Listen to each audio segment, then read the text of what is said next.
இன்னைக்கு டிஎன்ஏல என்ன செய்திகள் இருக்கு அப்படின்னு சொல்லி பார்ப்போம். முதல்ல என்ன குடுத்திருக்காங்கன்னா, வக்ஃப் வாரியத்திற்கு சொத்து வழங்க 5 ஆண்டு இஸ்லாமை பின்பற்றி இருக்க வேண்டும் என்ற சட்ட திருத்தத்திற்கு தடை அப்படின்னு சொல்லி குடுத்திருக்காங்க. வக்ஃப் ஆக்ட் வந்து பார்த்தீங்கன்னா 1995ல வந்திருக்கும். அந்த சட்டத்த 2025ஆம் ஆண்டு மத்திய அரசாங்கம் திருத்தம் கொண்டு வந்திருப்பாங்க. அது தொடர்பாக பல வழக்குகள் வந்து போடப்பட்டிருக்கும். அந்த வழக்கினுடைய தீர்ப்பு தான் இங்க சொல்லியிருக்காங்க. வக்ஃப் அப்படின்னு சொல்லி பார்த்தீங்கன்னா, இஸ்லாமிய மதத்தின் நம்பிக்கையின் பேரால இஸ்லாத்தை சேர்ந்தவங்க அந்த சொத்துக்கள வந்து தானமாக குடுப்பாங்க. கடவுளின் பேராலயோ, நம்பிக்கையின் பேராலயோ. அந்த சொத்துக்கள நிர்வகிக்கக்கூடிய அமைப்பு தான் இந்த வக்ஃப் அமைப்பு. அதுக்கான சட்டம் தான் 1995ல வந்திருக்கும். அது 2025ல வந்து சரி செஞ்சிருப்பாங்க. திருத்தம் செஞ்சிருப்பாங்க.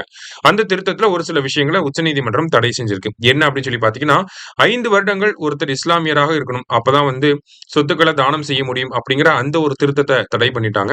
அதே மாரி நீங்க கொடுக்கக்கூடிய சொத்து ஆ உங்களுடைய சொத்தா? இல்ல அரசாங்கத்தினுடைய சொத்த ஏதாவது எடுத்து குடுத்துட்டீங்களா? அப்படிங்கிறத வந்து அ சரி அது செக் பண்றதுக்காக வக்ஃப் ட்ரிபியூனல் அப்படிங்கிறது இருக்கும். அ அ இந்த சட்ட திருத்தத்துல என்ன பண்ணியிருப்பாங்க அப்படின்னா, அந்த அதிகாரம் வந்து மாவட்ட ஆட்சியருக்கு தான் இருக்கு. அந்த சொத்து அரசாங்கத்துக்கு சொந்தமான சொத்தா? இல்லையா? அப்படிங்கிறத சொல்றதுக்கான அதிகாரம் மாவட்ட ஆட்சியருக்கு தான் இருக்கு அப்படிங்கிறத சொல்லியிருப்பாங்க. ஆனா மறுபடியும் அ உச்சநீதிமன்றம் என்ன பண்ணியிருக்காங்கன்னா, அந்த அதிகாரம் வக்ஃப் ட்ரிபியூனலுக்கு தான் இருக்கு அப்படிங்கிறத சொல்லியிருக்காங்க.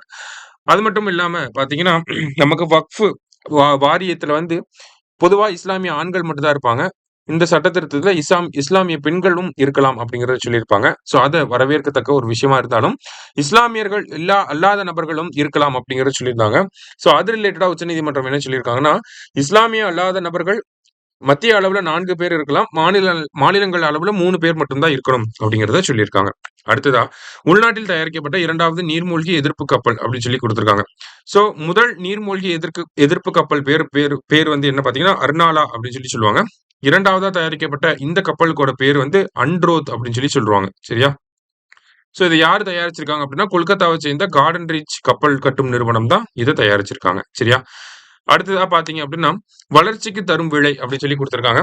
மத்திய அரசாங்கத்தினுடைய சுற்றுச்சூழல் அமைச்சகம் சமீபத்தில என்ன பண்ணியிருக்காங்க அப்படின்னு பார்த்தீங்கன்னா, ஆ திட்டமுறை சார்ந்த மற்றும் அணுதாதுக்கள் சுரங்கங்களை தோண்ட இனிமேல் பொதுமக்கள் கருத்து கேட்பு கூட்டத்தை நடத்த வேண்டியதில்லை அப்படின்னு சொல்லி குடுத்திருக்காங்க.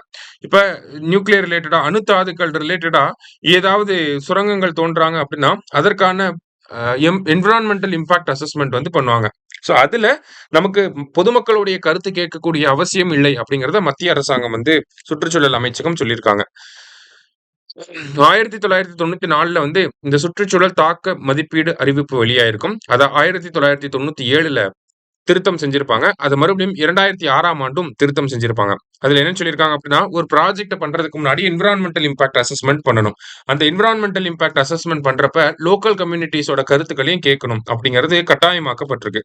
மத்திய அரசாங்கம் ஏதாவது பெரிய அளவுல ஒரு ப்ராஜெக்ட் நடக்க போகுது அப்படின்னா, அத மத்திய அரசாங்கம் வந்து அந்த என்விரான்மென்டல் இம்பாக்ட் அசஸ்மென்ட்ட பண்ணுவாங்க. இதே சிறிய அளவுல இருக்கக்கூடிய ப்ராஜெக்ட் அப்படின்னா, மாநில அரசாங்கம் வந்து அத பண்ணுவாங்க. சரியா? இப்படி இருக்கப்ப, இப்போ சமீபத்தில என்ன ஆகுது? நமக்கு இந்த மக்களுடைய கருத்துக்களே கேட்க தேவையில்லை அப்படின்னு வர்றப்ப, இது பாதகமான ஒரு செயல்பாடாக இருக்கு அப்படிங்கிறத சொல்றாங்க. ஓகேவா?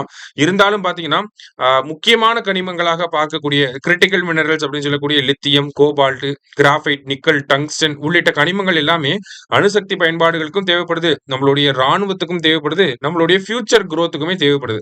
இந்த மாதிரியான ஒரு சில கிரிட்டிக்கல் மினரல்ஸ்க்கு மட்டுமே என்ன பண்றாங்க? நமக்கு இந்த மாரியான ஒரு சில கிரிட்டிக்கல் மினரல்ஸ்க்கு மட்டும் தான் இந்த பொதுமக்களோட கருத்து கேட்பு தேவையில்லை அப்படிங்கிறத சொல்லியிருக்காங்க. இருந்தாலும் இது வந்து ஒரு சர்ச்சைக்குரிய விஷயமாக தான் பார்க்கப்படுது. சரிங்களா? முக்கியமான செய்திகள இன்னைக்கு பார்த்திருக்கோம். நன்றி.